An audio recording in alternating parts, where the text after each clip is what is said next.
Welcome everyone to today's podcast. Uh, Today's episode is called Evaluating Nutrition Sources. It's episode 4, this January 23rd, 2020. A little overview of what we're going to talk about today. One is why is this important?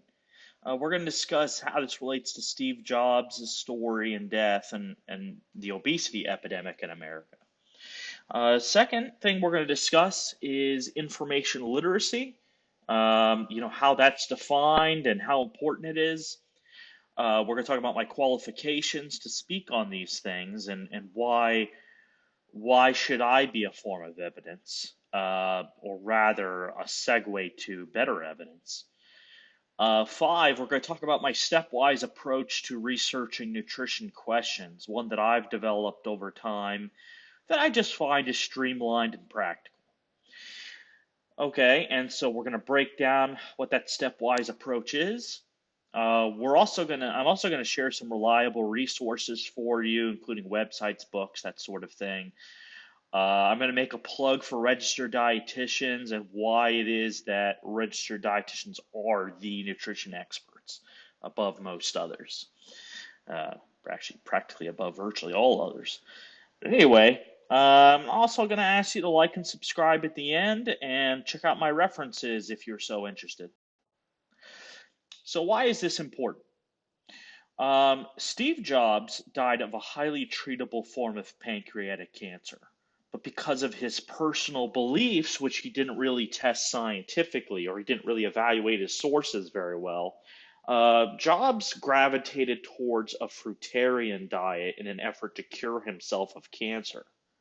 What actually ended up happening is he postponed evidence-based treatment that recommended by his physicians, which would have saved his life probably. And by the time that he eventually came to realize the error of his ways, it was already too late and he passed. So the world lost an innovative thinker, a creative thinker, a genius, some would say, in part because of the paradox of nutrition misinformation. A really smart person got misled. Going on, obesity in the United States is fueled by misinformation. I mean, so many people struggle with how to lose weight properly, what foods are fattening, that sort of thing, those questions. And not only that, but people often have a difficult time evaluating whether one source is better than the other, or if they make contradictory claims, what to do with those. But here we will discuss that. And I want to say that with this sort of information literacy that I'm advocating for, the answer is we want better information, more authoritative information, not more information. We've got plenty of more information. The internet is like a giant toilet stall wall where anybody can post anything they want.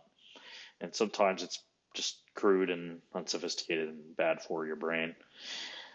Last thing I want to say is kudos to you because you're here and you've clicked on a topic which I think should greatly, greatly enhance your abilities and skill set as a consumer of nutrition information.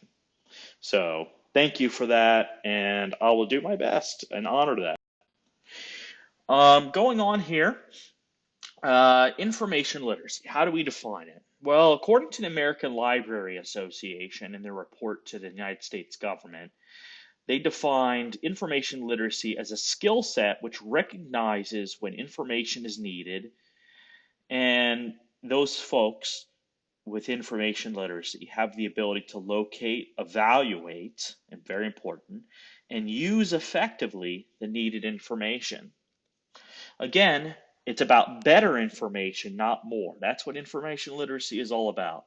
Saving you time, making your searches more efficient, and resolving problems and troubleshooting problems with nutrition that you have in an effective way, a science-based way, with doing, how do I put this, healthy people. But the real challenge for any nutrition expert or so-called nutrition expert is how would you treat unhealthy people. So altogether, I've been studying nutrition seriously for about 18 years. It started around when I left high school, and I've been a science geek ever since. So I came to my program, my Bachelor's of Science in Nutrition, being actually extremely well informed and able to speak on a lot of topics already. But it just refined me and made me that much better of a nutrition dude.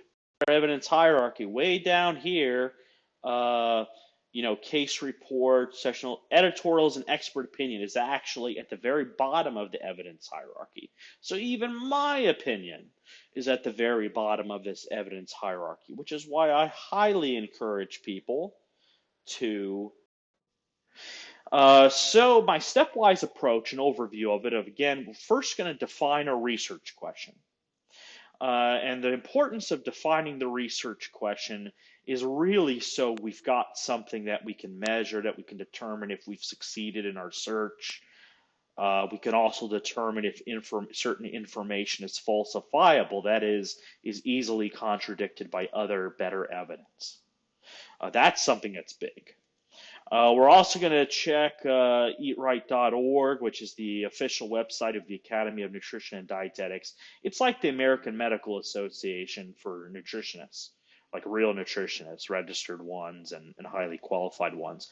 I realize the word nutritionist is kind of an unprotected title, legally speaking. So there are a lot of people who can call themselves nutritionists if they've simply read a few books on the New York Times bestseller list. But you really don't know if they're qualified unless they're like a registered dietitian, which is uh, eatright.org's page. You can also check out Harvard or related professional experts that work at the university level. I'll even throw a shout out to my head college advisor when I was in the university, because she is very much a nutrition expert and applies everything she preaches in her personal life. She's also a world-class athlete in her age bracket. Next, we're going to read peer-reviewed research, and it's very important that it be peer-reviewed, and we'll talk about why that is to ensure quality. Next, you can also ask a registered dietitian or a qualified physician. I say qualified physician because although being a physician requires a lot of training in biochemistry and the sciences and things like that, and they are very qualified on the matters of the human body and disease more generally, nutrition is so specialized that we really want somebody who's a specialist in nutrition. So a registered dietitian who's demonstrated what the training they've gone through, or a physician that has simply concentrated their specialization is nutrition. And there are a few of those out there. It's kind of rare, but there are a few of them out there. We'll talk about that. And if you've done all that, then boom, you should answer your nutrition question. So step one, defining a research question. When we define it, there are 4 things we should look for to make sure that we've actually correctly defined our research question. One, we want to make sure that it's measurable somehow. We want to know when we've reached a yes or a no on something. And why is it that something is a yes or a no? What are the statistics and everything that go behind it?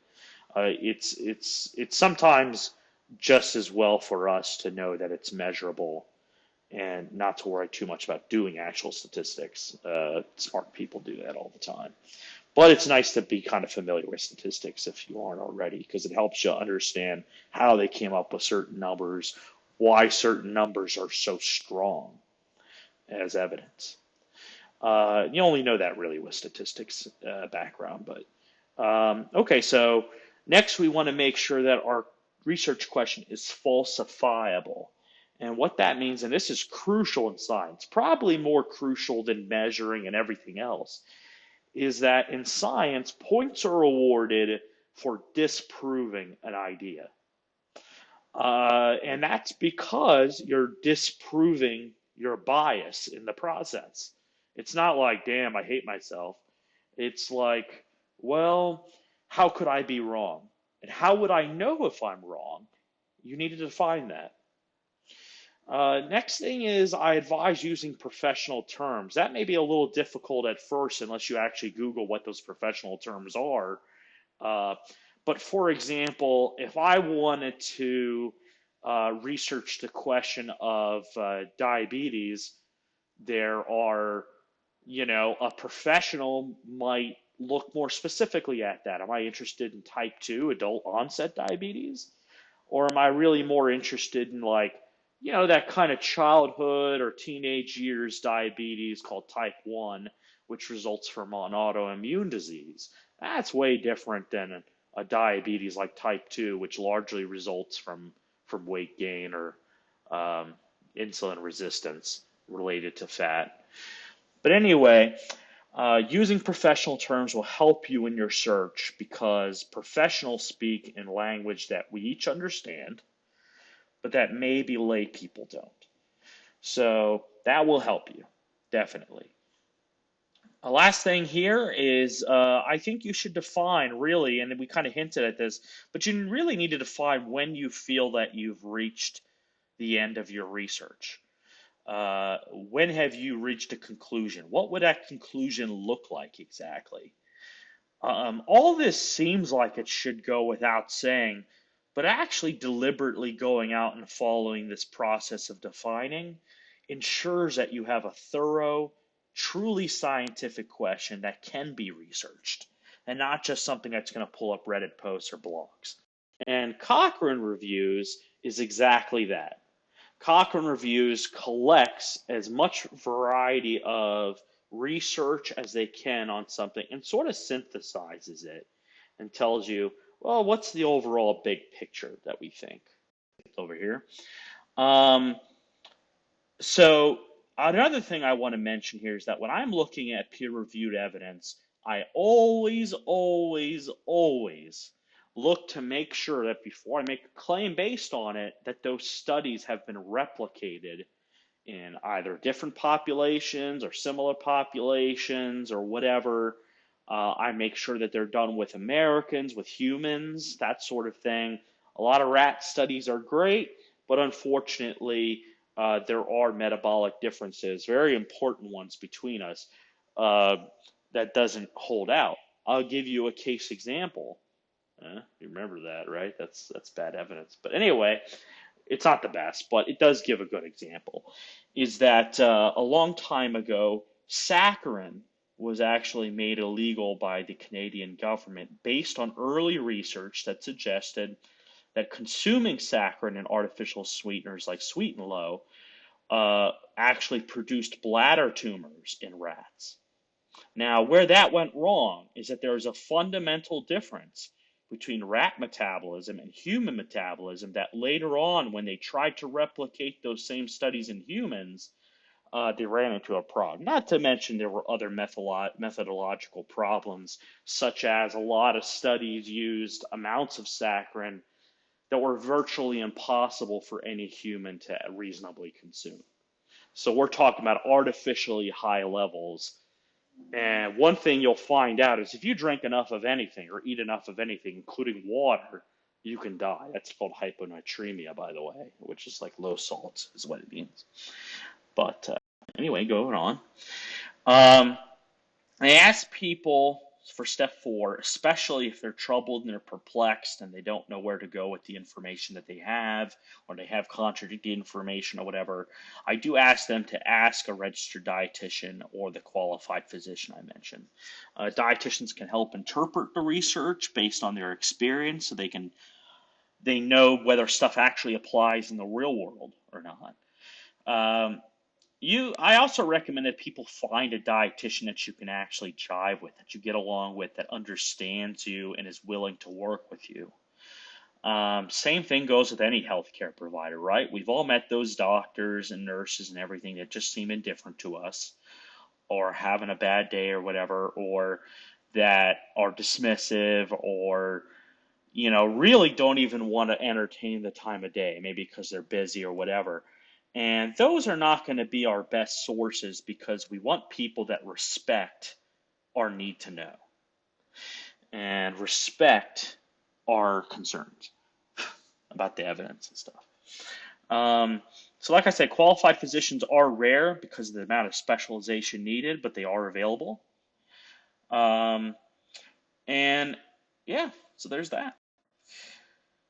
Some vetted, reliable resources that I really like. You will see that I'm a huge fan of Roberta Anding and Roberta Larson-Dife.